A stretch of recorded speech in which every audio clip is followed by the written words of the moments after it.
We'd like to call the work session to order, and I do see that Evan Pratt is here, so if we could go to his agenda item for the drainage district, that would be helpful. And that is...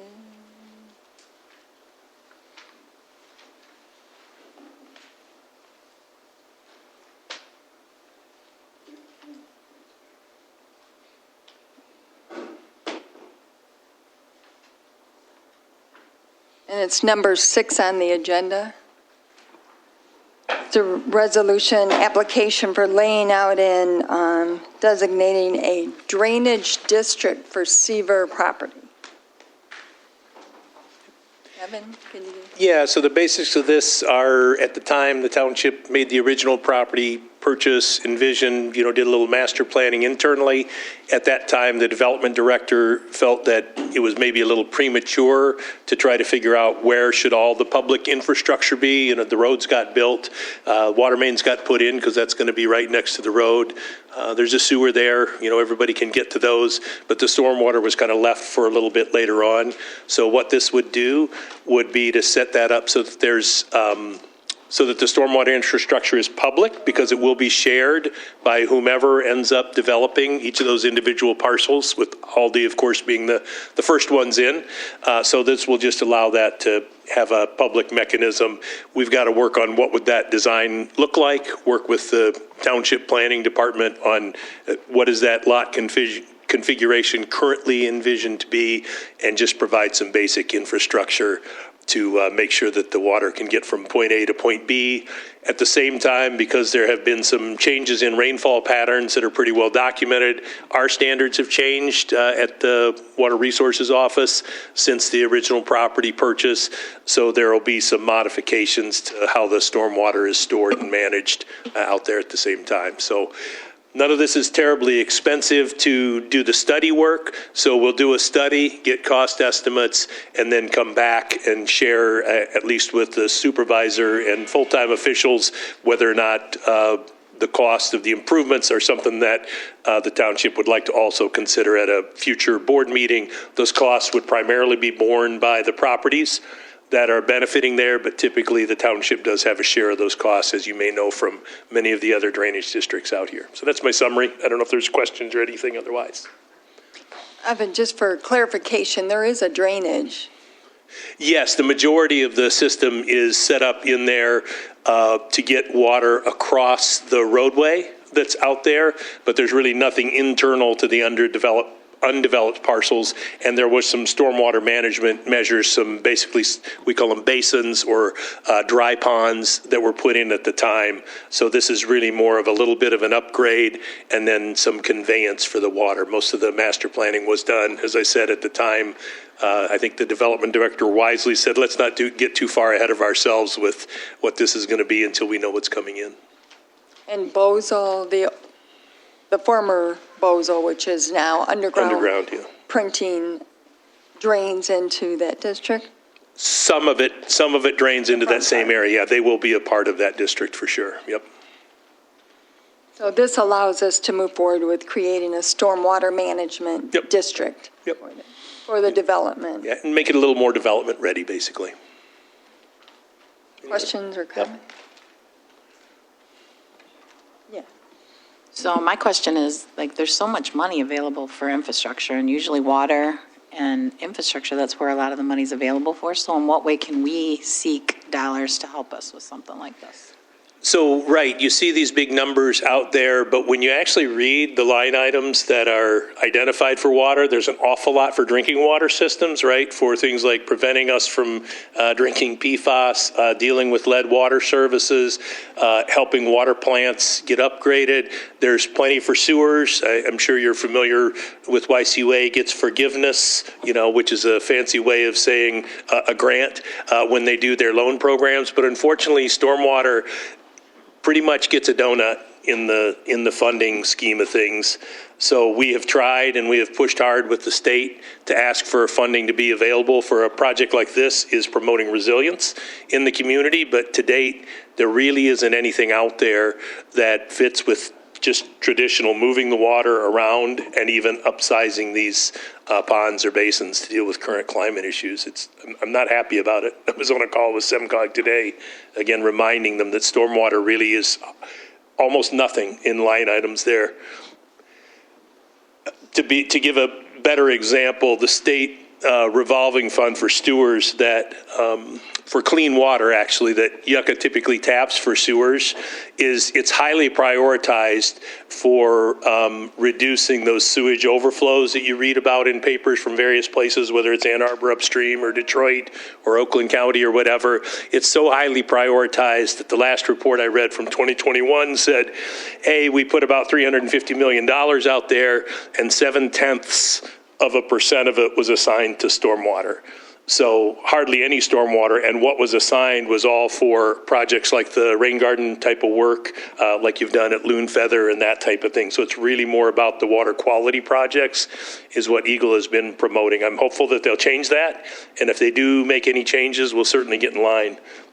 We have up one arm and down the other, I think, in the township of places where we could assign, needs and benefits. And I've promised Supervisor Stumbo kind of a capital improvement plan on the stormwater side of things to complement the work that's being done with the Road Commission and YCUA on water mains and paving.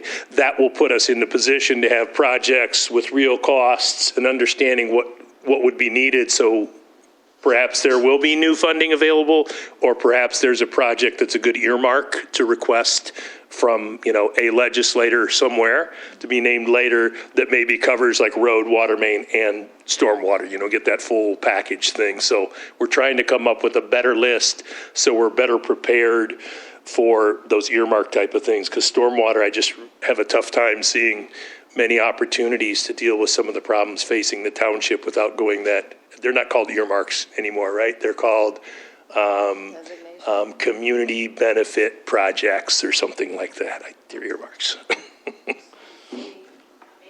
Maybe if we could think maybe a little differently about it for this particular project, it seems like a case could be made that this would be helpful with economic development, which I know the Whitmer, Governor Whitmer's already said that's a high priority for her in the next session. So maybe just thinking about it in that way would help us too, because sure, this is economic development. If we can make it easier for people to locate, and even make it easier in some instances for it not to have to be a big name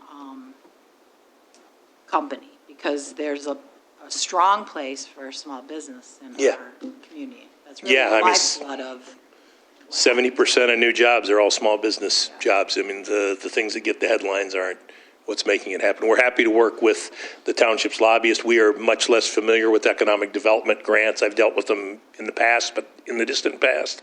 But I'm sure GCSI might be able to at least get us in the door and have somebody consider something. Well, there's also money at the county with, they allocated some ARPA funding. Yes, we will be doing that coming into this fall, and hopefully we'll be able to have some prices together by that time so that we've got something to identify here too, or somewhere else to identify, and that, helps ease the burden on the general fund.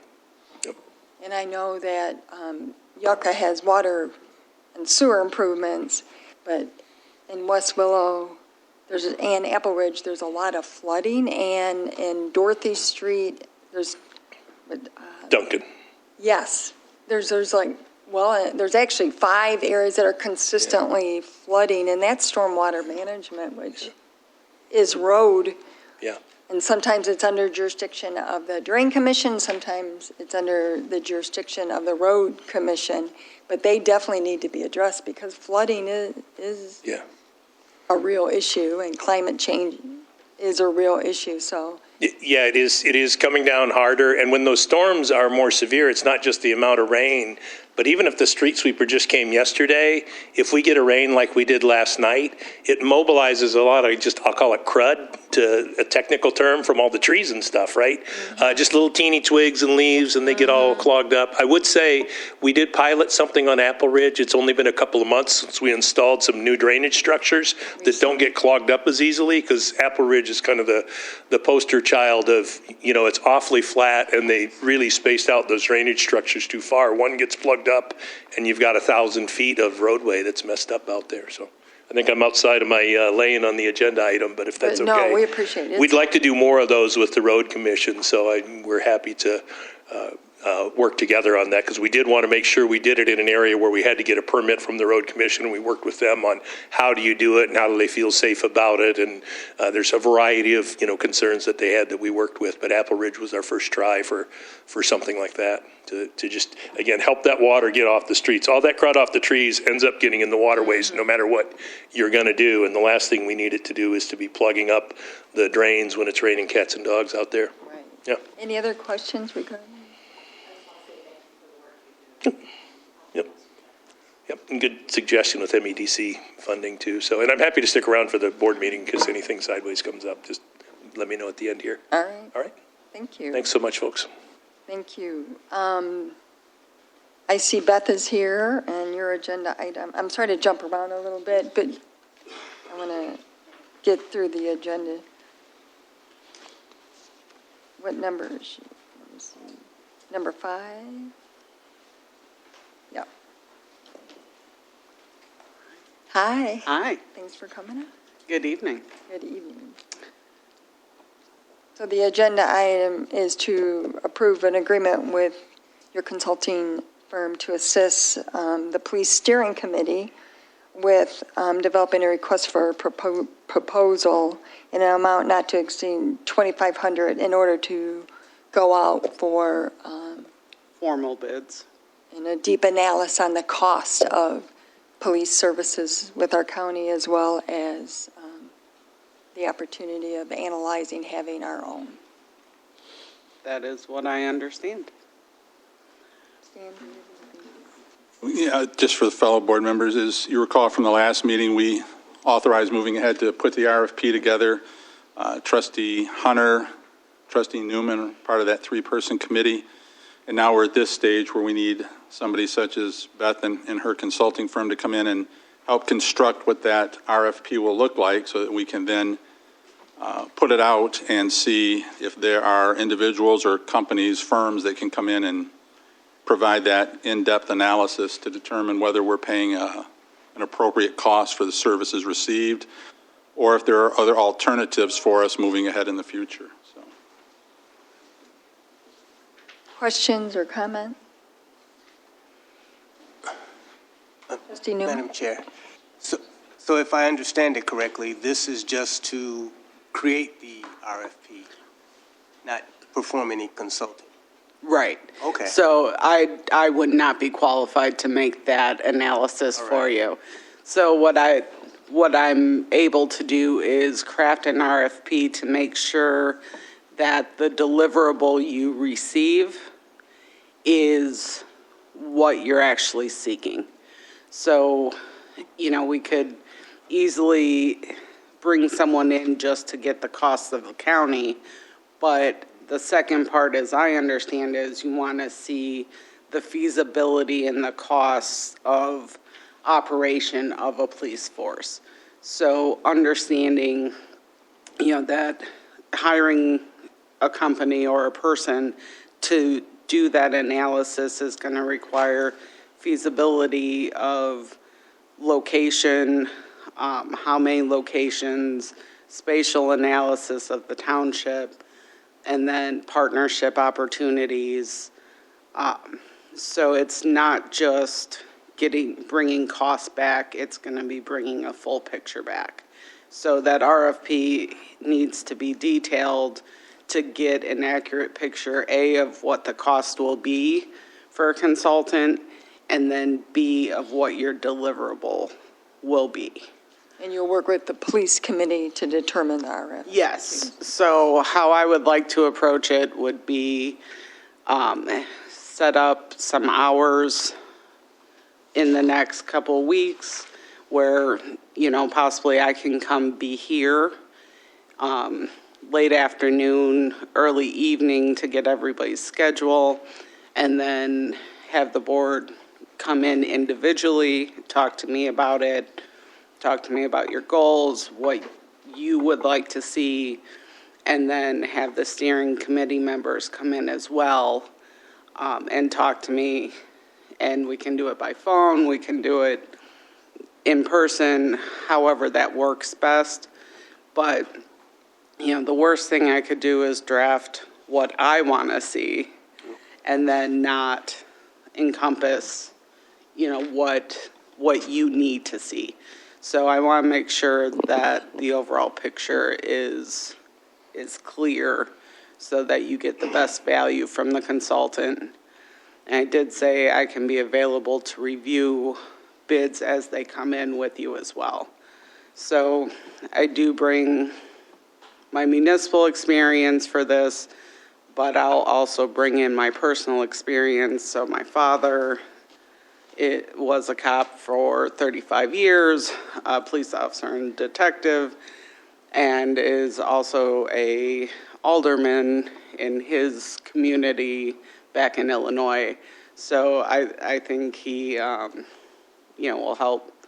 My experience with him will help me bring a little bit extra understanding to this game. Madam Chair? Go ahead, Trustee Newman. Just wanted to know, what kind of time frame are we looking at? So I would like to have drafted back for your approval within 30 days, but that would be just pending being able to set up a time to meet with everyone. But I do think that this is something we could produce in 30 days. Okay. Thank you. Sorry, Ryan. Thank you. No. We must have been on one mind, because that was my question, so. Yeah, so I think we could put it out within 30 days. The biggest thing that I need to know is where do you want to post it? And there may be some costs to getting it posted if we post on some law enforcement feeds as well as, the typical municipal channels. So I think we want to possibly be willing to go outside in Michigan. I do think there's qualified consultants here, but this is something that you might want to bring all the able bodies to. So 30 days to draft it. I put in the proposal. I'll make one round of changes, so I'll submit it to you, and then however you'd like to distribute it, and then get comments back to me, hopefully within a week or so, and then I'd get back to you within a week. So you'll work directly with the police committee? Yes. We will, we'll set meetings up. Provided this is approved tonight, we'll contact each other tomorrow and get them going right away. That And just so the sounds rest of the board knows, I think only the supervisor, myself, and the attorney were here when we did something similar to this 10, 11 years ago. Just a fiduciary review, and we did have a company back then out of Wisconsin that helped us. So this Yeah. isn't anything new, it's just another 10 years, and it's time to look at it again. All right, thank you. Okay. On Trustee Eldridge, we should probably clarify that the purpose of this is to collect information for us to make informed decisions. It's not a recommendation to do Yeah, it's not, any action. yeah, and I think we need to be clear on that for the public and the media. This is no indication that we are starting a new police department. It's simply a review to make sure that what we're paying now and the services that we are receiving are appropriate and comparable. And if it's not, what is our alternative, if there is one? And so we need those firms to come in from the outside and help assist with that, because it's a large undertaking if you get to that point. Wanted to clarify what we're paying now and what we're being expected to pay in the future, because the costs are predicted to rise dramatically. Right? If we do nothing and there's no contribution from anybody outside the township, we could be looking at, in 2 to 3 years, paying roughly $240,000 to $245,000 for a single law enforcement officer. So, Versus what we're paying now? roughly, currently, I think we're roughly 171, 172, but that's also with a contribution back from the mental health millage From our text. from our taxpayers. So there's no guarantee moving forward that that millage would be brought forth again by the county. and if it is brought back, that it would pass. So we need to start looking at alternatives should those things occur.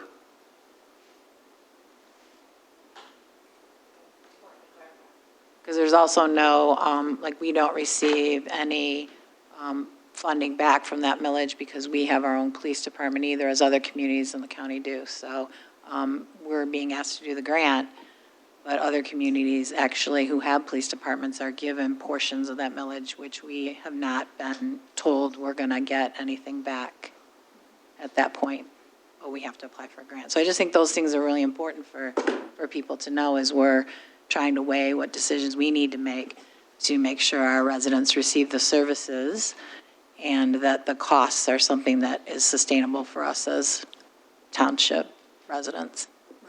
Mr. Winter? Yeah, if I could just add, I think that from the township board standpoint, there has already been a predetermined cost based upon our current 4-year contract.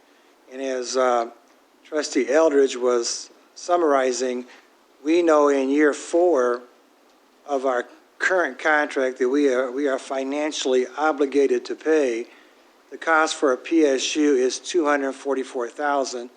It's not that full hit because of the so-called mental health subsidy, but that does not change the fact that according to the county, they've already determined that the cost for a PSU, absent the subsidy, is $244,000 per PSU. And I just wanted to at least also include for a clarification that the Police Steering Committee and, Trustee John Newman did I don't know how many hours he put in to trying to obtain information that would at least validate, corroborate, or at least help us understand as to how the county got to that number. And in spite of all the efforts that he expended, and in spite of everything that we tried to do as a committee to help, those numbers were not forthcoming. And I think it at least should be clear that it's not just something that we saw a number and didn't like. It was a number that we had questions, or the board had questions, tried to get the validation behind those numbers, and this is where it has led to. And again, it's a question of basically your fiduciary responsibility and due diligence to find out and peel the onion back as to exactly what goes into that cost that would result in a $244,000 cost in the 4th year of the contract. And so it sounds like a long ways away, but time goes by so fast. Here it is already going into, before you know it, the Labor Day weekend of 2023. And so I think Beth mentioned before, when I was talking with her, there's a lot of data already out there. There's data that SimCog has. There's data that the U.S. Department of Justice has. Any number of sources in regards to what the so-called, quote, costs are. But absent somebody that knows how to take those numbers and integrate them into a way that makes it understandable, that's a challenge. And again, none of us here has that kind of expertise. And so that's why I think one of the goals is to find that right partner or the right person that can actually tell us in straight terms what are the actual costs. And that's a fair question that it needs to be answered, because to go from 109 to 108 12 or 14 years ago to 244 today, it's just not sustainable. Our deputies do not receive that salary either. A lot of people think, and they're not, it's inclusive of a lot of other expenditures.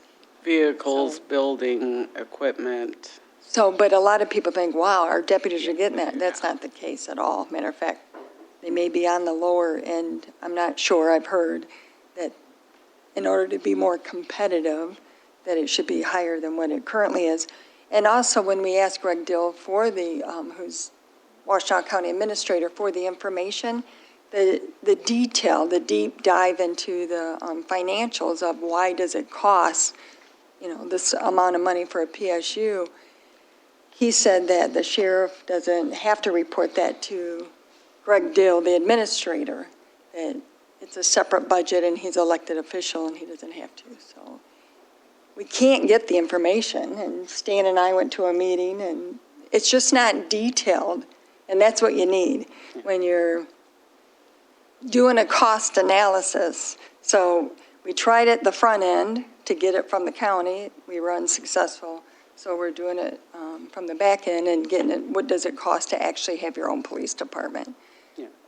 And that will help verify some of the numbers, I would hope. It's financially responsible. Yeah. Just a quick sidebar. I do hope to be on your agenda in September to do a robust kind of grant update where we stand with everything with the Lake Loop and DOE grants, Department of Energy grants that are coming forward. So I do plan to be back in September with a more robust update on that. All right, thank you. All right. So the next item that we should go to is, John, you have some consultant here? Yes. And this is some of the improvements. This is John Hines. Good evening. So Lindsay Woods from Stantec was able to join us for the work session to discuss the 3 agenda items to complete the engineering for the projects that they signed on to be the design and engineering for. I'm not sure the item number, but the first one is the agreement for the community center water damage renovation. 9, 10, 11, thank you. So this is a request to approve Stantec Consulting to provide professional services related to the design, bid process, project administration design for the community center water damage renovation. Back on June 20th, it was brought to the board to approve them for the initial consulting for the project. And since then, they've been able to provide a scope of the project and give a kind of breakdown of what they see the project is needing to be done. So this would be approving phases 2 through 5, which would take us through the design development phase, contract documents, bidding and contract administration, and then project closeout. And that'd be a not to exceed amount of $47,500, which is budgeted in the insurance line item in the 213 budget. And again, Lindsay was on hand to answer any specific questions you might have about that proposal. It also includes the sanitary piping, right? So technically, with how the funds come, that will be discussed in their next line item. This is strictly for the renovation, which has to be above ground.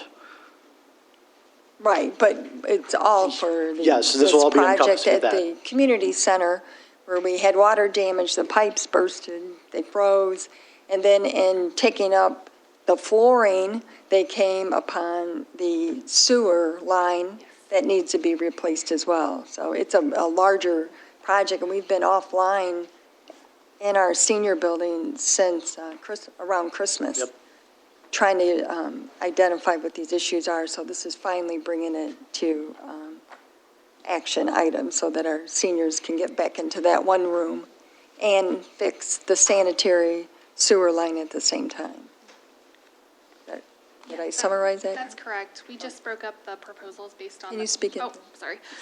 Correct. And we broke up the proposals, which is why there's a couple of them based on where the funding source would come from. So this one specifically, like John mentioned, is ground up. So Right. it's repairing the subfloor, providing new floor finish, and then doing painting and rubber base or wood base on the walls that were damaged, and a little bit of casework and a little bit of ceiling work. Okay. So the next one covers the sanitary line issue. Questions or comments about the first agreement or the sanitary sewer? I mean, that's, all right. The next item is, Sure. So this agreement is similar to the first, basically to approve Stantec to be awarded phases 2 through 5 for the bathroom renovation of a not-to-exceed amount of $98,700. It would be the same second through fifth phase, but this would be the complete renovation of all 6 bathrooms in the community center, as well as that the line underneath room 202, which has caused all the issues of the last few years. And I can explain just a little bit more about that work because you are getting some pretty significant infrastructure improvements to your building. So the sanitary line, as we understand it, actually runs underneath your building, which is a little bit unfortunate because it does mean that we have to do some demolition of some of the rooms along that pathway and a little bit of exploratory investigation to find out exactly where that line is based on the existing documentation that we have. But it is, I think, a mixture of mostly clay piping that we would be replacing with current code compliant piping for that system. And then along with that, the bathroom renovations would be completely brought up to accessibility and code standards as the existing spaces allow, as well as new finishes and fixtures and new paint, ceilings, applications, new lighting. Basically looking at a whole gut and replacement for all of those, including the golf restroom sections as well. So we would be providing finished packages for review for that component of it. With that, the piping infrastructure for getting the water to and from those also is included for improvement. So we would, again, be replacing those lines, which includes ceiling replacement and the corridors, but we would be replacing all of the piping there, as well as replacing the fire alarm system, which needs a code and panel update as well. So again, it's a quite extensive. We're touching, I would say, maybe 50 to 60% of the building with the improvements proposed in this package.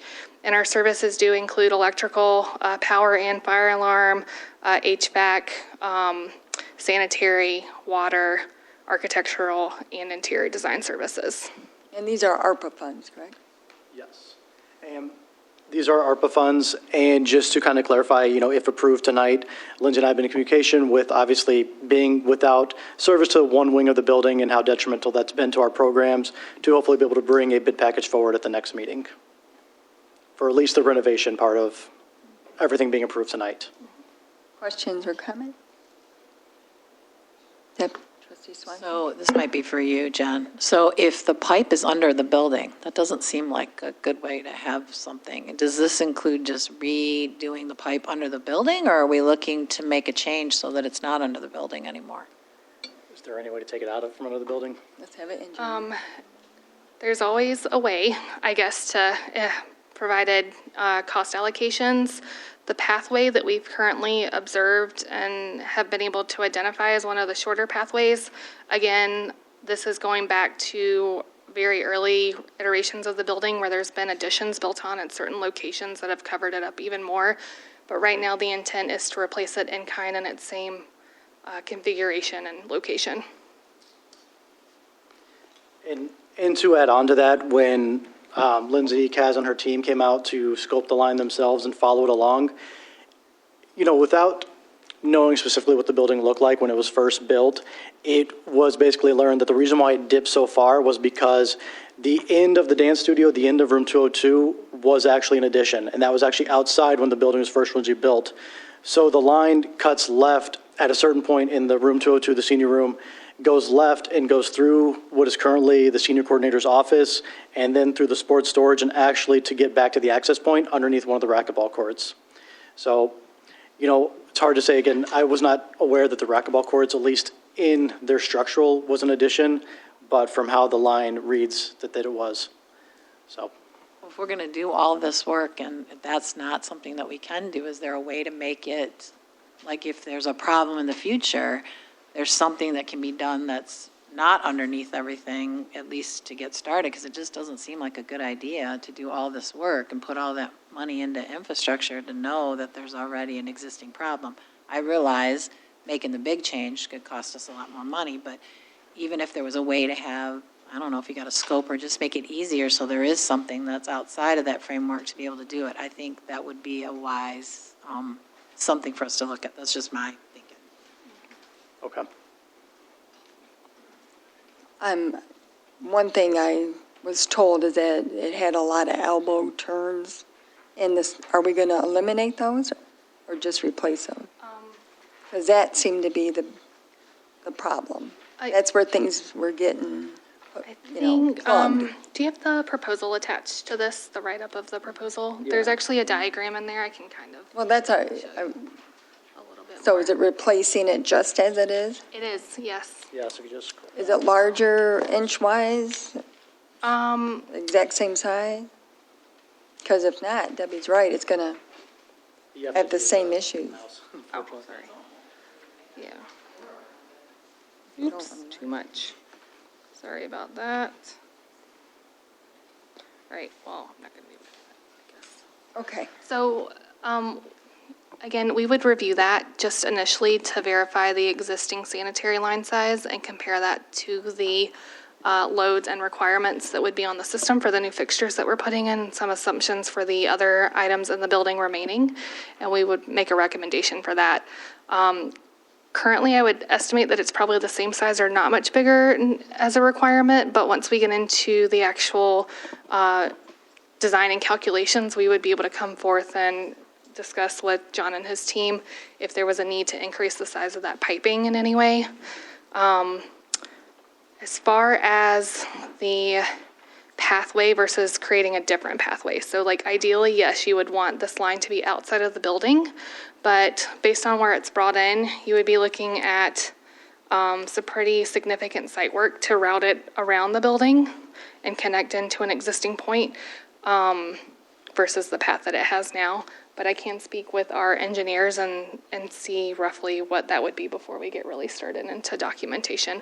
It's, again, something we would do on the next step typically to say, hey, you know, we looked at it this way and came to this conclusion, but like for a little more, you could do this. You know, like we will provide that feedback when we start the engineering portion of the services. It's a very busy community center. We have GED classes with WCC, English as a second language. We have our community, the feeding program is out of there, and of course our senior program and a lot of youth. So it's heavily used, and we have to fix it, so I'm glad we're moving forward, but we do want to make sure it's the best design, right? To make sure it doesn't happen again like it did this time. Exactly. And we do understand that the building will be occupied, and we're going to be working to identify different sections of the building that can be under construction to minimize disruption in other areas. So that's something we'll be working on in the design phase, as well as identifying areas that can be done so that most of the building can remain occupied and in use. Thank you. And there was just the last proposal from Stantec was for phases 2 through 5 for the Green Oaks Golf Course bathroom renovation with a not to exceed amount of $58,300, which is budgeted in the ARPA fund associated. And this focuses on the 2 outdoor restrooms and the golf workshop restroom as well, which has some code issues and just needs a little bit of updating. Questions or comments? Mr. Winters? Yeah, just as maybe a clarification, because some of this work goes back, of course, to that pipes burst back in December of last year. And then, of course, other things were discovered during the review of the 200 hallway. And I guess the only thing I would suggest or recommend, that while these are 3 separate contracts, they're somewhat integrated together. And as you get the bid documents prepared, just for example, in order to do the 200 hallway renovations, do you have to do a portion of the underground piping first in order to be able to safely then do the 200 hallway? I don't know. I'm just suggesting that maybe someone from Stantec, whether it's yourself or Mark or someone else, be some kind of overall overarching project manager, because these 3 contracts, while they somewhat stand alone, they are very intertwined in regards to the order in which the work has to flow. And the worst thing you would want to do is have work done in hallway, then have to be delayed or torn up because you're not able to do the piping. I don't know what the schedule would look like. It's just I want to point out that there are 3 contracts, but they are definitely, they need to be integrated and overseen by at least maybe a team or a project manager, so the left hand knows what the right hand's doing. That's all that I'm trying to say. Yes, and we'll bring it back when it goes out to RFP in stages as well, just to make sure that the building does not get disrupted as much as possible. And especially to get the rooms that don't have the sanitary line affecting them open sooner than later, because those should be the lightest of the work that needs to be done. And then I can add just a couple more things to that. So I'll be project manager and signing architect for the services, and I'll be over all 3 proposals. The same team, again, electrically, mechanically, and from the architecture scope, it's going to be the same team for both projects. We're going to be documenting them at the same time, but of course issuing them in separate packages just for the funding information. And we've already talked internally about phased shut-off valves and cleanouts and things like that related to phasing. So our intent is to make sure that that all works and that you have touch points that you can separate that work pretty seamlessly. Although it is construction, so there's always some turnover and shut-off items required. But our intent is to make that as easy as possible with the items that we're documenting for all 3 projects. All right. Sure, of course. I'm sorry, that makes me think of one more question. So because it's an older building and it's older infrastructure, like, is there the risk that once we start to work on one area, we're going to create some kind of an issue or a problem in another area? Are we able to attend for that or predict that? There is always inherently risk, especially on working on existing buildings, that an issue could somehow, be on one end and result in another. There's issues with uncovering something when you're doing demolition that you may not have known about or seen. We would normally try to work with y'all to identify some contingency or allowance items in order to account for some of those into the bidding process. And we would like those to cover, a set amount of unforeseen circumstances minus anything that we, couldn't normally predict. But it is real.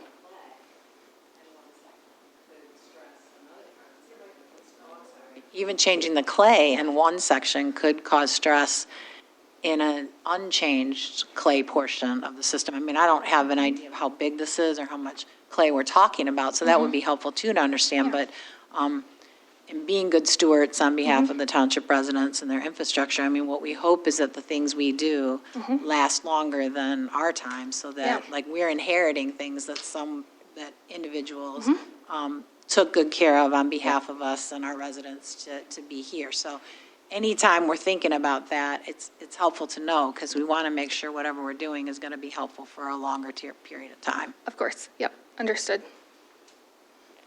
All right, thank you. Thank you. Jason, do you want to go over the proposed ordinances for the zoning? It's on item number 1.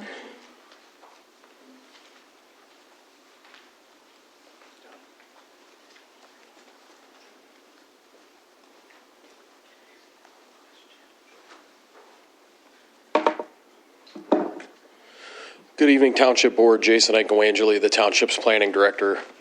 Before you this evening is a package of zoning ordinance amendments that the Planning Department's been working on for about the last year.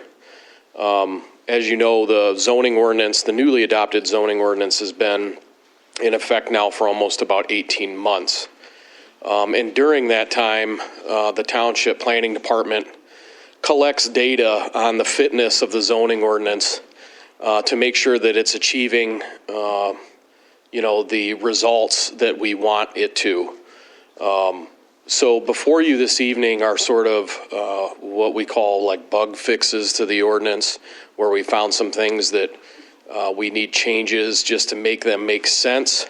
And then some of them are more, again, higher level with regard to like our industrial use table, where we started to realize that as it was written in the new ordinance, there were some land uses in different districts that didn't make a whole lot of sense.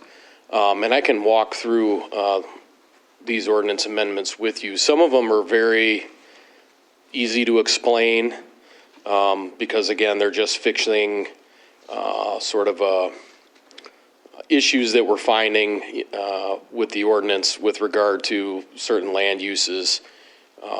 Typically what happens is as a zoning ordinance starts to be used, you start to see maybe patterns at the Zoning Board of Appeals where the ordinance is maybe having causing some sort of a hindrance.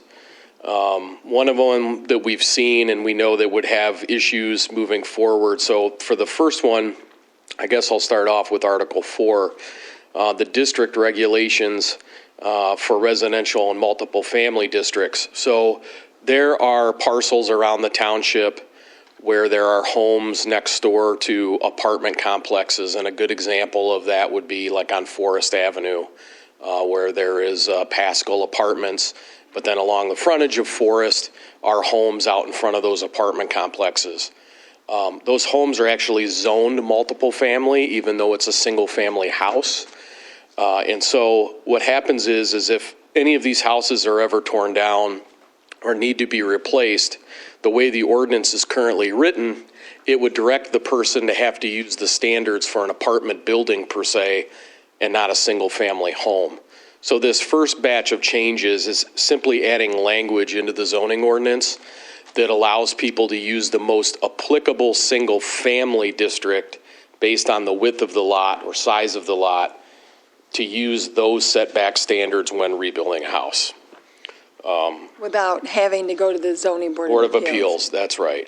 And so we ran into one instance of this where Habitat for Humanity had purchased a house, I think that had been destroyed by fire, and they wanted to rebuild it, and then they needed to get like 30-foot side yard setbacks on a lot that's only 50 feet wide. Well, you can't make that work because those standards are for bigger apartment buildings and not single-family homes. So these changes to Section 4 are in the low-density multiple family, the medium-density multiple family, and the high-density multiple family. And it's all the same language that basically says the expansion or construction of a single-family dwelling or an accessory structure shall conform with the applicable minimum yard and setback requirements of the most comparable single-family zoning district. And again, those are typically based on the width of a lot. So that's how we kind of identify which one would be the best fit. Any questions on that particular change? Okay, I'll move on.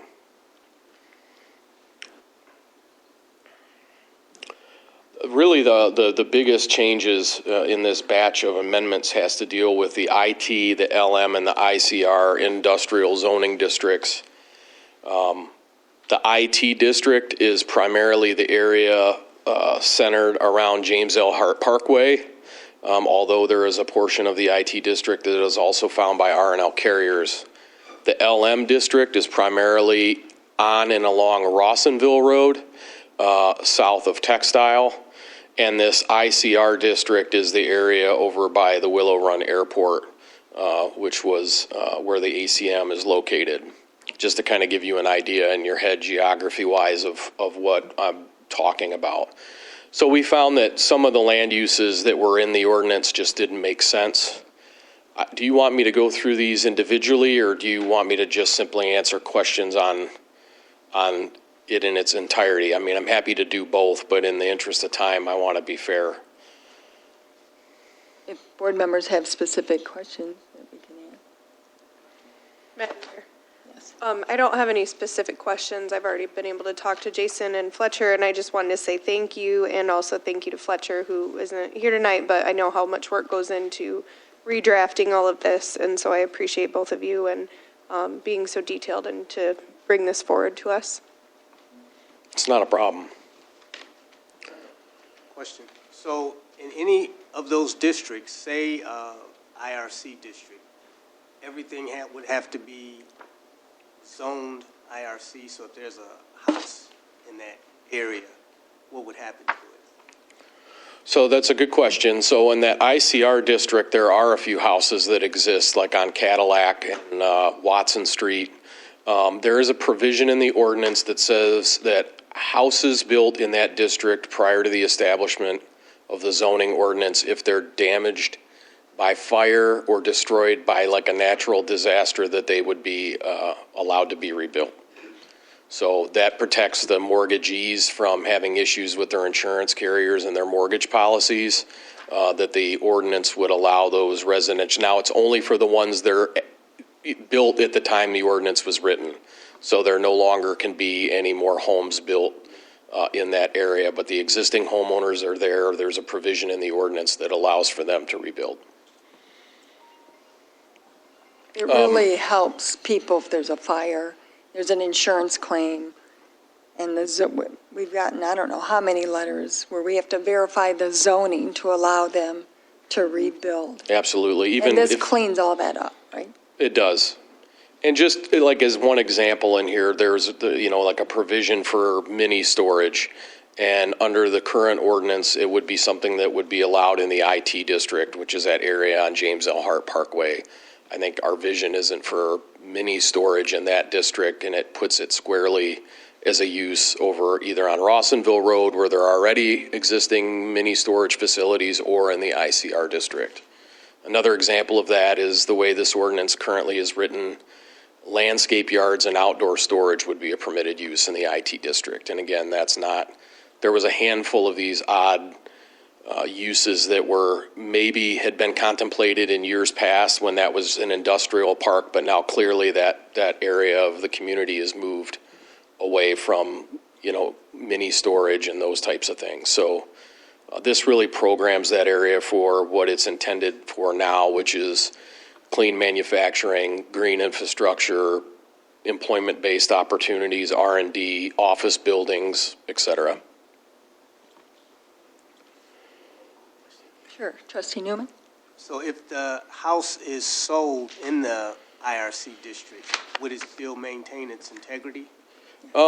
That's a good question. I think the problem in those respects would be with the lender.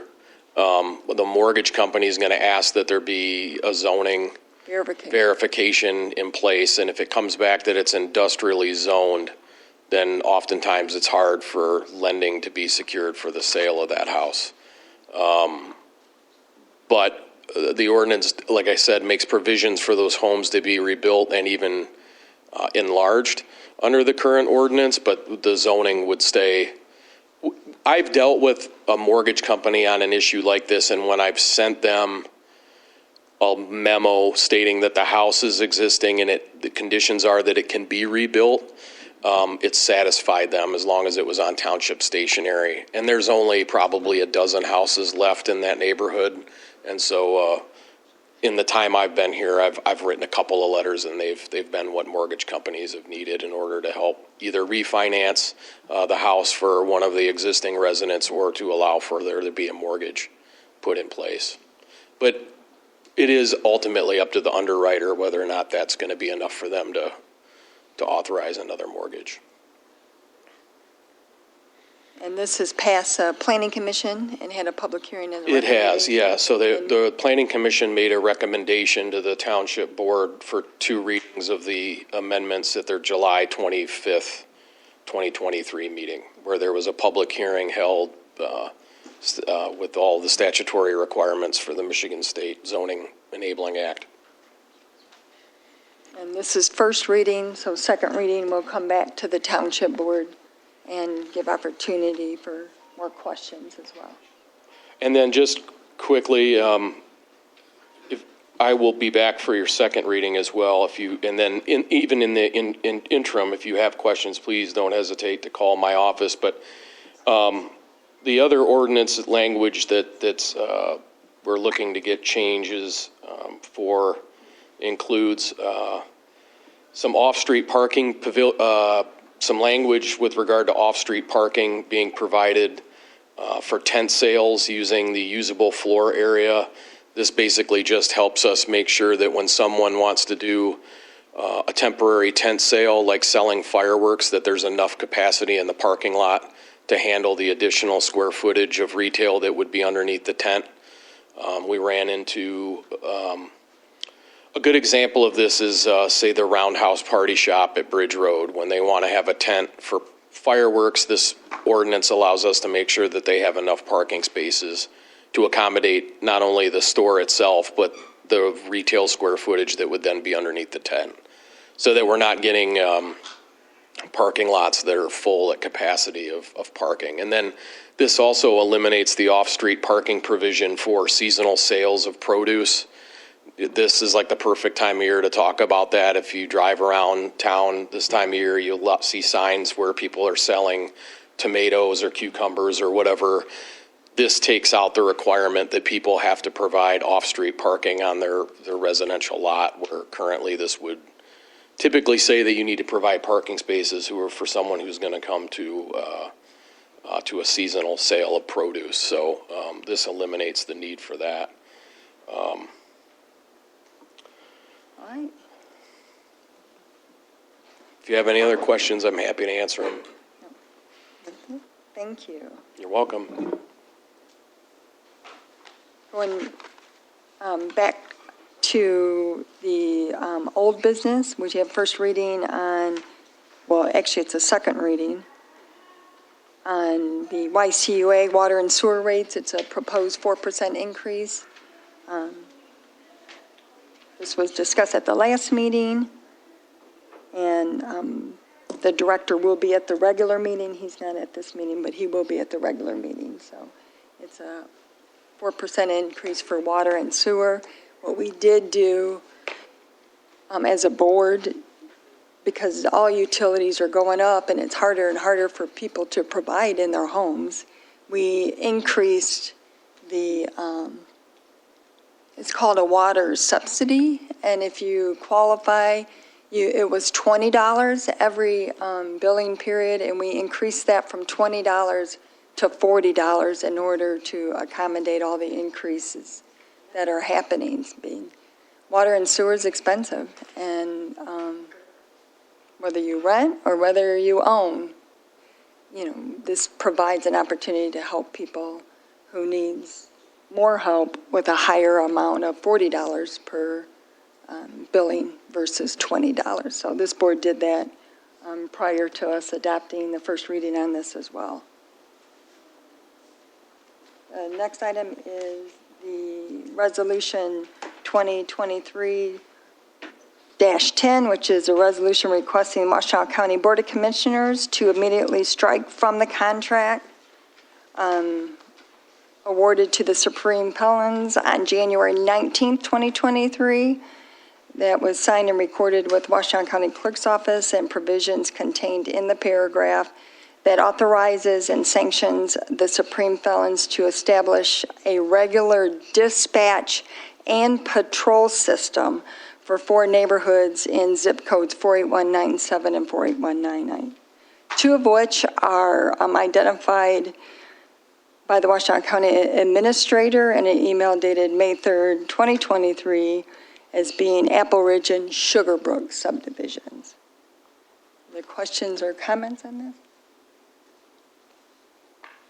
Mr. Winters, did you want to wait for the meeting? I can say the comments for the board meeting, but obviously the resolution came about as a result of a contract that was entered into between the Washtenaw County Board of Commissioners and the Supreme Felons, Inc., in which, unbeknownst to anyone from the Township Board of Trustees, authorized the actual and sanctioned the establishment of a regular dispatch and patrol system for 4 neighborhoods in zip codes 48197 and 48198. So the Township Board, through its full-time officials, requested of the County Administrator of Washtenaw County which of those neighborhoods were identified as being in need of a dispatch and patrol system. Everybody at the county, everywhere you turn, talk about transparency. Talk about transparency in government. Talk about the need to be open in regards to what's going on in regards to the affairs of government. Again, nobody ever came to any township board meeting or township official identifying that they had basically, according to Greg Dill's letter, the administrator, that based upon data, which had never been shared with the township, based upon the data, they had identified that they had targeted Apple Ridge and Sugarbrook as in need of a dispatch and patrol system. Township officials met with Greg Dill and expressed their concerns as the board members that they did not want the dispatch and patrol system to be established. And historically, the township has been very adamant about having any type of neighborhood watch group be involved in any type of activity that could be perceived as being law enforcement related. It's a thin line between someone performing neighborhood watch activities on their own. In fact, we've had to shut down years ago, that's my word, several neighborhood groups that were going on quote-unquote patrol because of the liability as well as the security issues that emanate when you have people that are not law enforcement professionals conducting dispatch and patrol. This township board just signed a 4-year contract with the Washtenaw County Sheriff's Department, setting forth in real dollars the amount of money the township board has committed and for all practical purposes has encumbered to pay for police services, and those numbers are very staggering. They start out at $6 million and they go up significantly during the next 3 years after 2023. If in fact there is data that the county administrator has that supports additional resources being allocated to Apple Ridge and to Sugarbrook, then that data needs to be shared with the township so that if there's a need for reallocation of resources, that can be identified. The township was shocked, quite frankly, I believe, when we were informed that Apple Ridge and Sugarbrook were the two neighborhoods that they felt needed the dispatch and patrol system of the Supreme Felons. Again, this is a law enforcement related measure. It's one that the Sheriff's Department has spent over the years historically a great deal of training in regards to community policing. The township trusts the Washtenaw County Sheriff's Department to continue to function and perform those dispatch and patrol duties. And again, if more assistance is needed in Apple Ridge, which we heard last meeting, is in fact the case. We did hear the last meeting that they are in need of more resources from the Sheriff's Department. And we've had issues in all of our neighborhoods, just like Washtenaw County in general has had an uptick in criminal activity throughout the county, not just in 48197 and 48198. I've lived here my entire life, and I've went to school K through 12 here at Willow Run. And I'm very familiar with all the neighborhoods in Ypsilanti Township. And I can say right now that when you identify or target an area as saying that this area is historically more prevalent to violence based upon data that has not been shared with this township, has not been reviewed by the township, and we have police meetings every week. And if in fact right now there is something that we need to know, that's fine. We need to know and see. And again, you go back to this argument about transparency, and there has been nobody that's come forward from Washtenaw County that said back in July when the dollars were awarded to the Supreme Felons in July of 2022, and the contract was signed in January of 2023, there was nothing that set forth that there was going to be a dispatch and patrol system in Apple Ridge and Sugarbrook. And so I think the township has gone so far as to make that request in person. They followed it up in writing, and they have received a response from Administrator Greg Deal in that regard. And so at this point in time, this resolution speaks to, again, the request of this board to have that provision stricken from that contract in regards to Apple Ridge and Sugar Brook, and for that matter, any other subdivisions that would be under consideration by the Washtenaw County Board. If there's historical data that they wish for this board to take into account, we need to see what that data is. But to just unilaterally decide that there's two neighborhoods, or two subdivisions that I know quite well that are in need of this patrol and dispatch system of people that are untrained by law enforcement to do this, I think creates a liability for Washtenaw County as well as this township, and is one that this board has been very, very adamant does not support. And so that's what the resolution requests, and it requests that it be done immediately. It requests that a revised contract be sent back with that provision being stricken from that contract. Again, transparency not happening when you do a contract that nobody has seen and been part of. Thank you. Are there, who's up first? I'm sorry. She can go first. You go first. I'm sorry. Just give your name, and you don't have to give your address, just if you live in Ypsilanti Township. My name is Larisha Thornton, and I do live in Ypsilanti Township.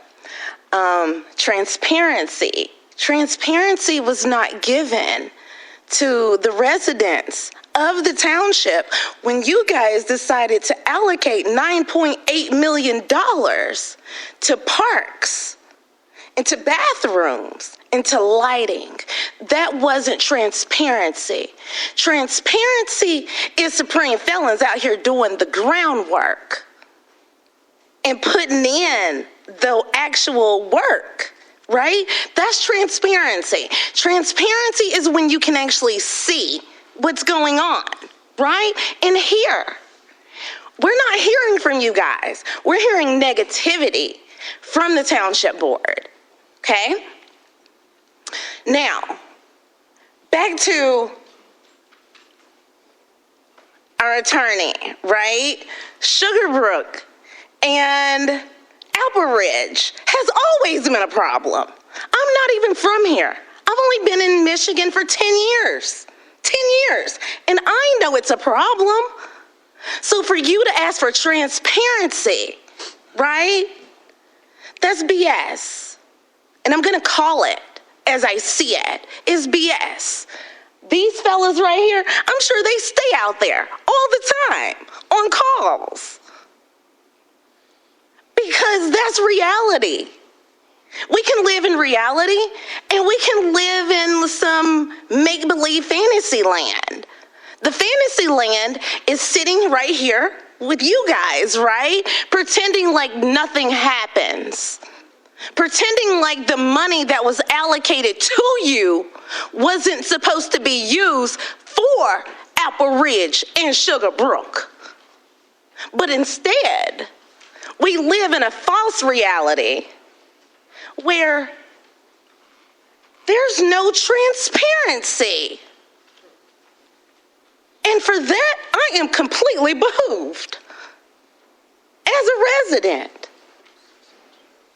And as a transplant, that you guys have lived here all of your lives, and you can say, we had no clue what was going on.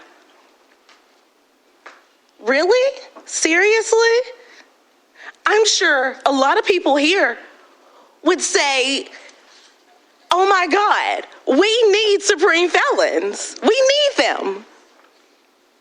They know our community. They know our people. There's the transparency. There it is right there. What more do you need? What more? I'm confused. But I'm sure that I have a lot of people here that's going to help me clarify what I just said. And with that, thank you. Thank you for your comment. Next.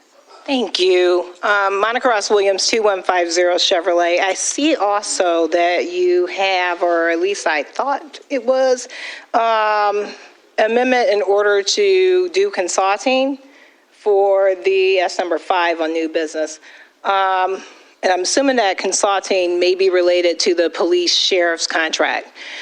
So I know I know it was talked about before. So I kind of want to speak on that because I think that's the issue. If I have it correct, Ypsilanti Township enters into a contractual agreement with the Washtenaw County Sheriff. At least it was when I was on the board. And in that contractual agreement, it is expected for certain things, pretty much everything, to be shared with Ypsilanti Township, and the township shares with the sheriff, if I have it correct. Now, in the contractual agreement, there are things called memos of understanding. So if a memo of understanding needs to be done because something needs to be changed within the contract, then basically the sheriff department would come to the township, or the township would come to the sheriff's department and basically put in a memo of understanding where all parties are aware of what's going on. This is also the problem, in my opinion, with Washtenaw County Sheriff. If I have it correct, and I may be wrong, there has been issues with the township even meeting with Washtenaw County Sheriff's Department. And sharing information, therefore, that would be vital to the township board as well as the members of this community. And I want to make sure that this is also emphasized. There are 57,000 residents of Ypsilanti Township. It's not just 20. It's not just 50, and it's not just 100 or 200. 57,000 residents of Ypsilanti Township's opinions have to be the ones that oversee everything. And when we're looking at that, and we're looking at police services, there is an issue with police services in Ypsilanti Township. The issue is that Ypsilanti Township, in my strong opinion, needs to have complete and total control of their police services by doing their own police department. That way, it won't be any issues of communication. That way, it will not be any issues of things and contracts get done and then township finds out about it afterwards. And this is something that I would implore this township board, and I know you're going to be doing a consultant to look at that particular issue, but literally employ this township board to take a strong look at. You previously looked at it, I believe, like 6-7 years ago, and you decided to stay with Washtenaw County Sheriff. I know for a fact that the township spends almost close to $7-8 million, close, on the sheriff's department. And this is the services that you're receiving? You don't know anything until after it's done? That doesn't make any sense. And as one resident in this township, I would expect that this township board get control, seriously, of the law enforcement situation to the point of communication with this board. I think if that was done, half of these people wouldn't even be in a room because more likely than not, the township board would have not made the agreement that the sheriff's department made. Thank you so much. Thank you. Next. Are there other comments? Just if you go to the microphone, you don't have to give your address, just where community you live in. Thank you. Good evening. Brian Foley, Vice President, Supreme Fellows Incorporated, City of Ypsilanti. I'm here to just make a statement. Supreme Fellows Incorporated has never and does not try to give the appearance that we act under the color of any law. We are not a paramilitary force. We are not a paramilitary patrol. We are not a vigilante organization, nor do any of our members try to pretend that they are. Supreme Felons simply are a neighborhood watch group. Thank you. Thank you. Other comments?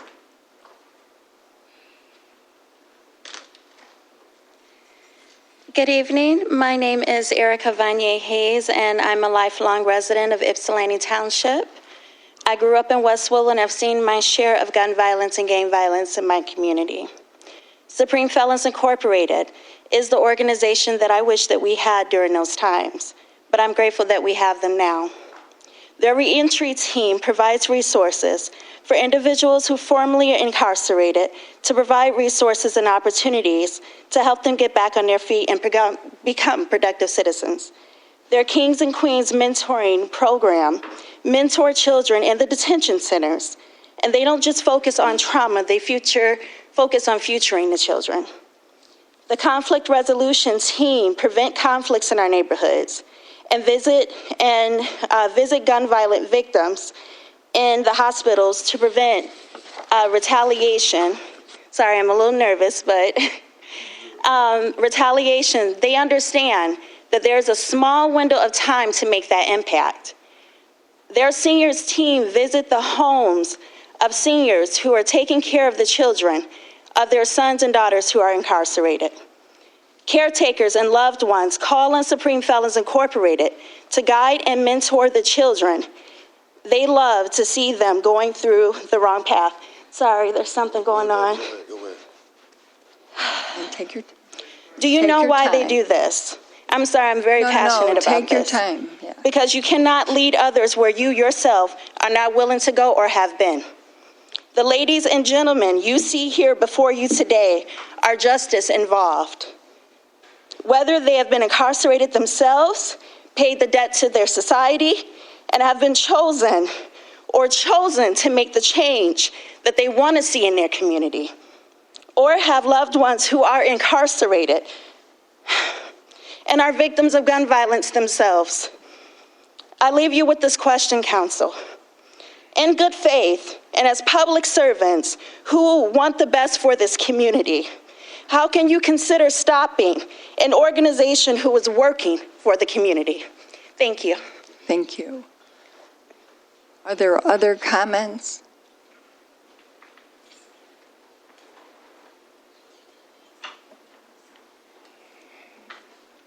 Carissa Collins-Watson. I sit here listening. I came in a little late, so I didn't get to hear everybody or what they said or how they said it. But I did hear, like the attorney said, he'd been here most of his life, and I have too, for 70 years. And I heard another say for 10 years, so I was here before he was born. But what I like to say, as sitting here and feeling, totally disappointed in the thoughts of wanting to move someone that's trying to help our children. You said that you're trying to help them. By helping them, you would put somebody out there that knows about them. And don't play that game with me, because law enforcement. Yeah, we know about law enforcement. We all know about law enforcement, right? Yes, we do. Do they help us? I won't take that away. Yes, they do. Can our children help our children? They can. I am a mother of 4. I'm a grandmother of 12. I'm a great-grandmother of 1. I am a sister to 9 other ones and got 1 brother. I have about 100+ nieces and nephews. So you telling me about what should be done? No, I'm going to tell you about what should be done. You should be listening to some of them, come together, talk about it. The Supreme Felons and the other ones you're trying to get rid of, why would you do that? Why would you get rid of something we need, but you say you're trying to help us? I don't believe it and I don't buy it. We need the Supreme Felons, the men like us. We're not out to hurt anyone, we're just out to help our own. We're out to help people as a whole. That means in every nationality, every whatever. So for me, I think that should be a yes. And for you to sit down there and even there, everybody on that board to talk that talk, don't talk that foolishness with me because I worked here too. Y'all already know that for how many more years. So I know who is who. Stop it. We need them for our children. I have children. I have nieces and nephews, over 100. I do that. I just said it. I got 10 sisters and 1 brother. And we all have children. We have them out there. And they're being hurt, abused, and doing some things that they shouldn't do.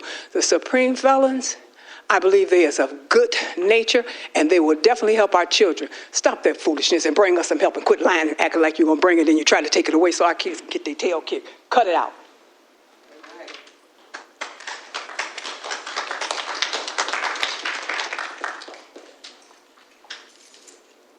Good evening. My name is Jeanette Haddon, and I am also a City of Ypsilanti resident. But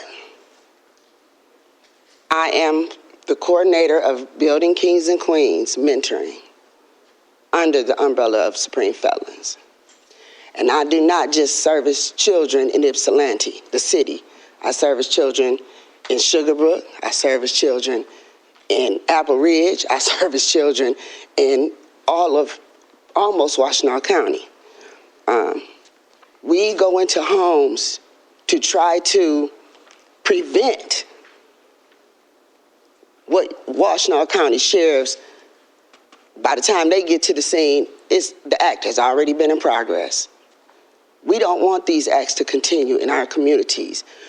We don't want our children and our friends' children and our family members' children to have to experience the trauma that is happening every day.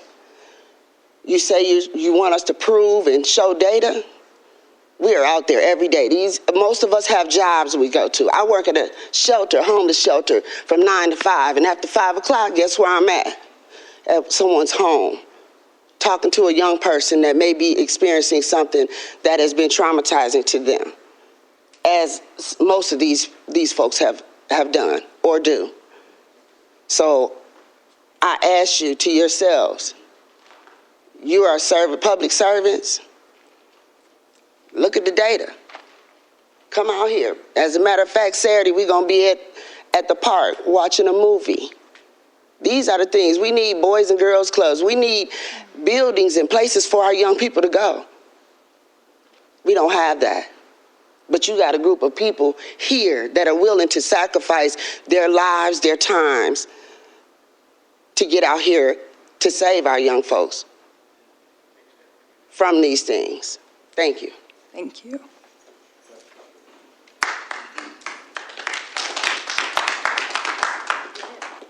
Good evening. Good evening. My name is Shabazz Nelson, and I've been in this community for 53 years, grown up here. And I am a part of Supreme Felons as well. I donate my time. I don't get paid or anything else. But there has been, since I have been a part of Supreme Felons, there has been not one complaint about us trying to do good. I can't understand that. When a person is trying to, or even a group is trying to do something right, or trying to do good in the community, that we get such of a backlash from everybody when we're trying to give back. Man, if an individual has paid their debt to society and done what's right and everything else, and then you even try to give more and you're ridiculed for that, I don't understand that. I don't. Do I still have to pay back when I'm out here doing something that's right? I'm still ridiculed, or I'm still an outcast of society, and you want me to be a part of it? You want me to vote to have you here and be a part of society and act accordingly, follow the rules and laws and regulations that's established in this township, but you don't want me to be a part of the positive things? I don't understand that. Man, when we're out here passing out food, when we're out here servicing the community, when we're out here, I cook for the UAW down the street on Textile and bring them food once a month out of my own pocket.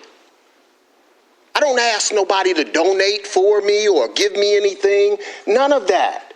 But I do those things because I'm trying to give back, and this is my community. Not just trying to give back, but doing something that's positive, because when I see you, I see myself. I wish that was the same thing about whoever is bringing this complaint. When you see me, see yourself. All I'm trying to do is what's right. If doing what's right is wrong in a person's eyes, man, I don't understand that.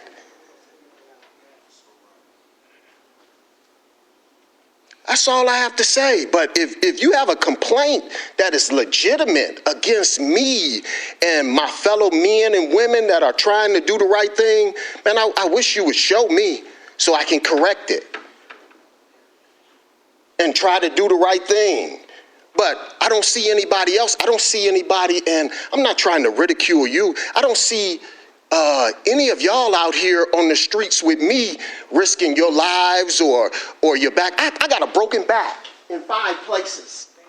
And I'm out here all the time carrying stuff, lifting cartons and milk cartons and carrying turkeys to people's cars and everything else. I don't see nobody else up here doing that. And I do that out of the goodness of my heart because I'm trying to give back to the community that bore me. Man, it hurts me to my heart to see that, man, you trying to crush somebody trying to do the right thing. I don't understand that. I don't. Thank you for your comment. Next.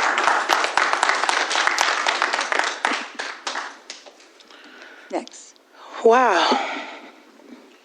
I came here a few minutes early because I wanted to talk to you, and I prepared a statement for the 7 o'clock meeting about men like us. I had no clue that this was going on.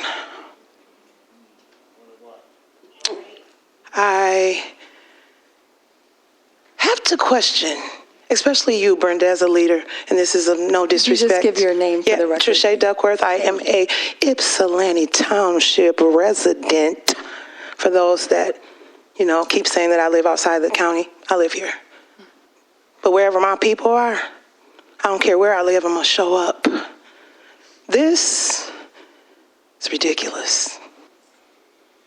Those that have been closest to the problem, they are the ones that are closest to the solution. Period. End of story.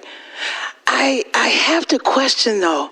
You talk about God, you pray, and all of that, but the faith in God that you have doesn't understand the redemptive power of the Holy Ghost. It doesn't understand redemption power, how people can pay a debt to society and come home and realize that because they were a part of the problem, that they now want to be a part of the solution.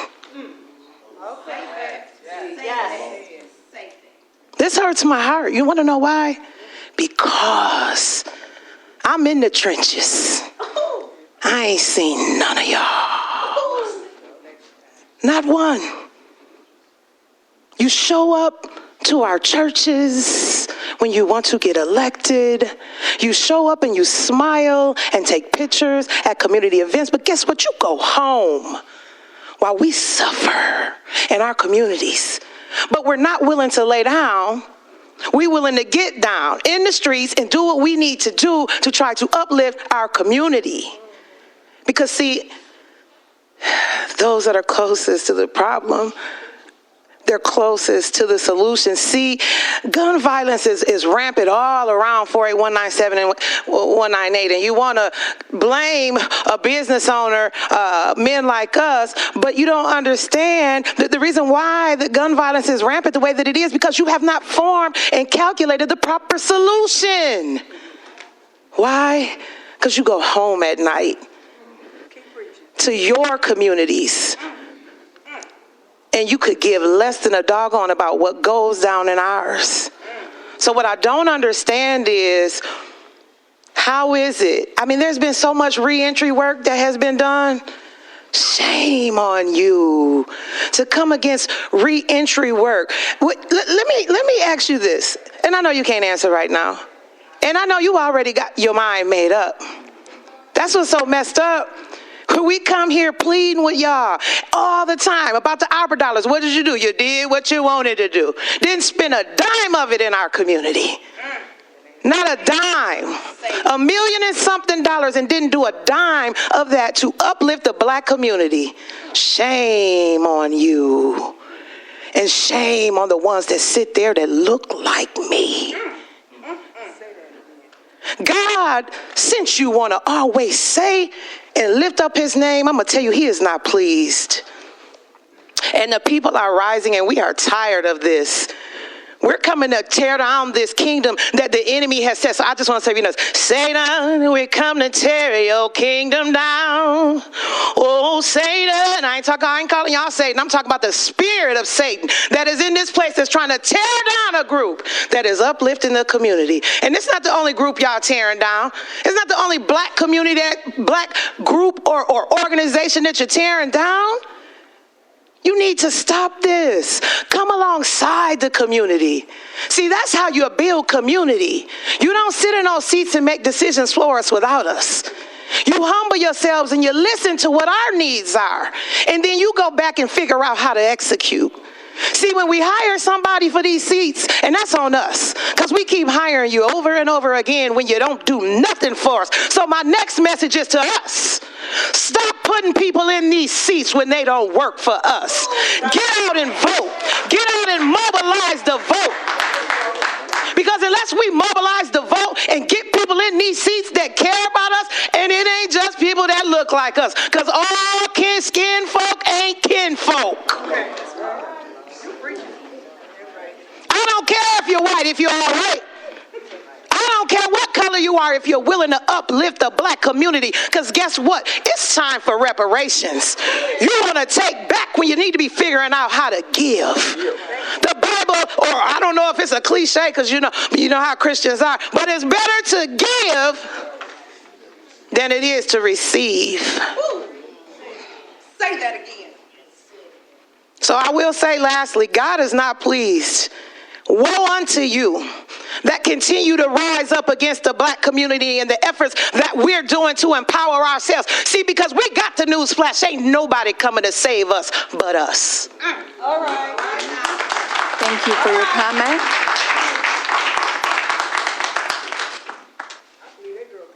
Sir, you're next, sir. Yes, how you doing? My name is Antonio Farrell, and I'm from Ypsilanti, Michigan, South Side, born and raised. I'm a part of Supreme Felons Neighborhood Watch. Now, my job is not to patrol, police, or none of that in the community. I'm simply here to help and come to better resolutions when there is a problem in the neighborhood. And with that being said, since I've been a part of this program, I can honestly say I probably ended about 20 incidents that could have ended up in one dead, one in the penitentiary. And I'm easily be able to do that because I'm from there. I am them. I did wrong in my life. I did a lot of time. And that's why it's so easy for them to be receptive to me when I give them the game, tell them how it could go. And how should I put this?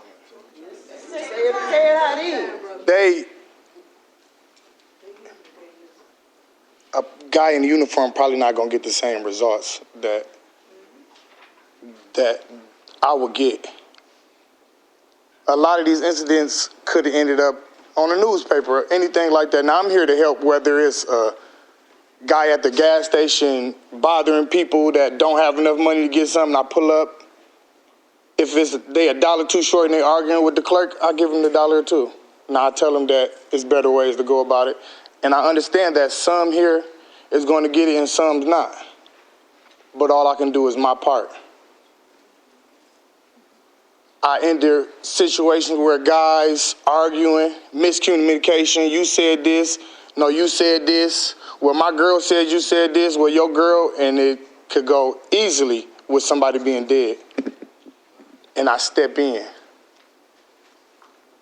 and they respect me for the simple fact that I've been through it. I look like them, I walk like them, I dress like them. I'm still a resident on the south side to this day. So they call me, hey, I got this on my mind. This guy did this. And I try my hardest to bring them to peace. Because I did it. I took so much from my community, and I understand that. So I'm here to give back. I'm here for the kids that got a mama, 5 brothers, and no daddy that's don't know how to express themselves, don't know how to ask for help, because I was that person. So I come to their aid. Hey, I know life is hard, but you can change your life. You could better your situation. And the fact that y'all don't want us in the community is just baffling to me. I don't get it. I really don't understand the problem. We ain't out here telling people, oh yeah, go pick up guns, do this, do that. No, we simply trying to end resolutions to a lot of problems. And a lot of problems that I ended, y'all not gonna hear about it because it ain't gonna go no farther than when I'm talking to them. And I ain't proud of nothing I did, and I'm appreciative from the time I did because it made me learn myself and learn life. And with that being said, the time that I did and the things that I've been through and the name that I have is easily for these kids out here to gravitate towards me. Because if they see me do it, they know they can do it. I feel like I done went through that for some of these kids that's coming along don't got to go through it. I'm here to tell them the story and tell them where it's going. Now, like I said, some is going to understand and some is going to change, or some not. That's just the reality of the situation.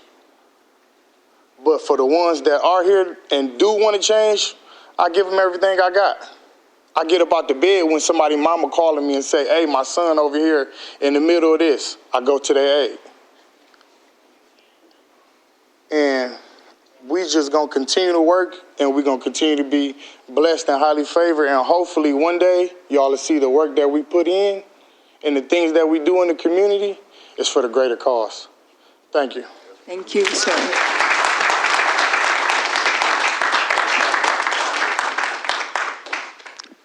Good evening. Good evening. My name is Jim Anderson, and I am a resident of Ypsilanti Township. Have been for the last 45 years.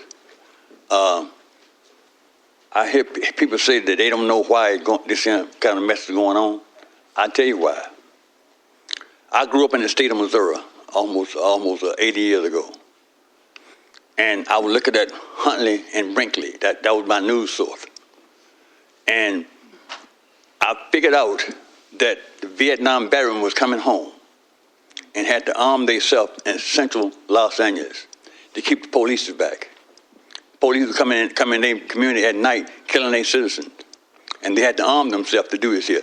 So the Supreme fellows, they're not arming themselves, but they're here as a witness. Because me, myself, about 10 years ago, I was dragged out of my car in Washington County. About 6 or 7 of you'll find this. I wrote the sheriff chief a letter. I told him what happened. I needed a copy of that video. And here, about 8 years later, I still haven't got a copy of that video. So Supreme fellas is standing in for that. That way you can get a beg for a video. People, here again, we're talking about black history and all that other stuff. We are the seat of the history of how people have done us in, and we're supposed to stand somewhere and beg and plead. Time out. I'm done. Good day. Thank you, sir. Good afternoon. Good afternoon. My name is Letitia Sharp, and I am an Ypsilanti Township resident. And I just want to say how extremely, extremely disappointed I am that this is even a subject that we have here to be even voted on tonight. You all should really be ashamed of yourself, and I'm ashamed of you. if you're not, because I don't hear any, I don't see any evidence of Washtenaw County Sheriff saying that these guys are interfering in law enforcement. You don't have anyone here saying that they feel threatened when they're around, or they're feeling like their neighborhoods are in more disarray because they're there. If you have a group of folks that are out trying to do the work that I know, I'm going to be honest, that I'm not trying to go out and do, and they're willing to do it, they know the people, why aren't we not trying to help them do that? And so all I'm saying is that I came here tonight really just to tell you all how really, really, truly disappointed that I am that you have that resolution on your agenda, yet there's been no resolution on funding that you've used for ARPA funds to support this cause. So, I'm just disappointed, and I just want it for the record, Letitia Sharp, and I'm disappointed in this whole discussion here tonight. Thank you. My name is Daniel Johnson. I'm the chaplain of the Washtenaw County Jail. My pastor is Claude Barbier, and he asked me to step in. He gave me a letter to read. I'd like to read it, but I'm not very good at reading. But I grew up in the country where Billy was. And I'm 74 years old this year. And I haven't seen anyone that provided programs that would cause our black men to feel better about themselves. I've seen programs that have taken away their rights. Right here, my sister is a prime example here in Sugarbrook, where they were not allowed to have a father in the home, where they had to tell the social worker when they came in that they did not have a man in the home. That was the beginning of the downfall of this world, really, when we are not allowing our children to experience fathers. My father is absentee because he was in prison. But nonetheless, anytime I asked Billy to come into the county jail, he'd show up. The sheriff hired him to come into the jail to reach out to youth that are having issues within the jail. Now, I don't know a lot of people in Ypsilanti, but I frequently am here. With what we have seen of the supreme felons, they have always been upright and forthright. They have not taken anything from anyone, but they have always provided solutions to problems and issues that have been in the community. We are fortunate to have them. We teach, or you're supposed to teach in prison for inmates to be, what do you call it? Rehabilitated. And when they come out, there's not very many of them that are habilitated. But now when one comes out and establishes a program that is reaching the community the way it is, we want to tear it down. What solution do you have to put in its place? Is there one?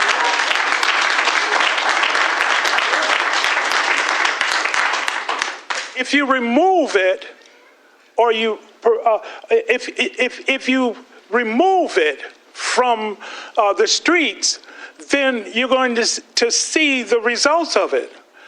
If they move to another county, the other county is going to be blessed because of it. Do you want them to receive your rewards, or do you want to be the one that are the recipients of being the flagship, the one that have produced a solution and not a Band-Aid, but a solution? That's what they're providing. Supreme felons are providing a solution. Would you read that for me? Sure.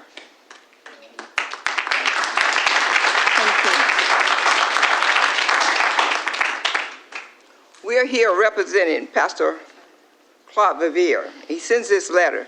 He says, "To whom it may concern, my name is Claude Vivier, and I'm the pastor of Restore World Church located in Ypsilanti, Michigan." He said, I have been here just over 2 years, now serving our community. During my time here, I have heard of the excellent work that Billy Cole and the Supreme Felons have been doing in our community.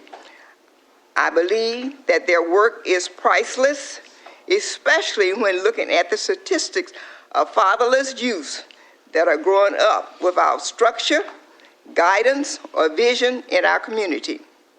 In my opinion, these are some of the great qualities that Billy Cole and the Supreme Felon provides. Just recently, I was able to meet them in person while they were working within their community. I too have had a very adverse background myself, and haven't been able to overcome it. I am looking forward to becoming a member of their team and joining their great work. I have also spent years traveling and teaching on the #1 epidemic of fatherlessness and its effect on our families. Today in the African American homes, almost 60% of African American children are being reared without their fathers. Almost 40% of the Hispanic race are being raised without their fathers, and over 20% of the Caucasian race are being reared without their fathers. And as a result, they lack the love, affirmation that a father is supposed to give them. Due to this, many join gangs, drop out of school, and become violent offenders who repeat this perpetual cycle of self-sabotage and defeat. Because of this, now more than ever, we need to celebrate movements like the Supreme Felon and other men groups for their contribution within our community. Without them, we can only expect the same results that we have been getting. I believe these men have all experienced the detriment of not having guidance, structure, and leadership, and now they are willing to give that back to the up and coming generations. It says, let's celebrate this, let's encourage this, and let's support these great men and their organization by locking arms with them and helping the youth of our community find the structure, safety, and significance that we all know that they need. Pastor Claude Vivier. Before we move from the mic, I would just like to say this. God forgives us, but we as people, we don't forgive people. Even when they serve their time in prison, they walk out, we still don't forgive them. But let me say this. My brother made a mistake at 17. He spent 50 years in the prison here. And Billy Cole was the one that held his hand the night he died. Billy Cole was the one that wiped his behind when he was there and couldn't do it for himself. And I was fortunate enough to meet Billy Cole because I didn't know him. But that is the man that helped him. And that is the man that's willing to help our children. Help our children. Our children are killing each other. And that's because they don't have fathers in the home. They don't have leadership. They don't have man structure. And we're here tonight saying, tear down, abolish it, get rid of it, and telling our kids, go out and kill more. That's what we're saying tonight, kill more. Thank you. We're gonna,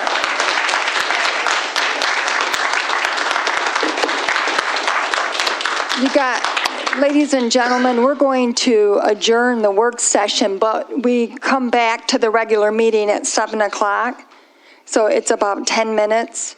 So we have time, everyone has time for a bathroom break, and then it's on the agenda so you can speak. Sir, you can speak then as well. Okay, so we're going to take a break now then? Yeah, the regular meeting will start at 7 PM. We've been here since 5 o'clock, so we're going to take a break until 7, and we'll restart the board meeting at that time, okay? Very well. Thank you.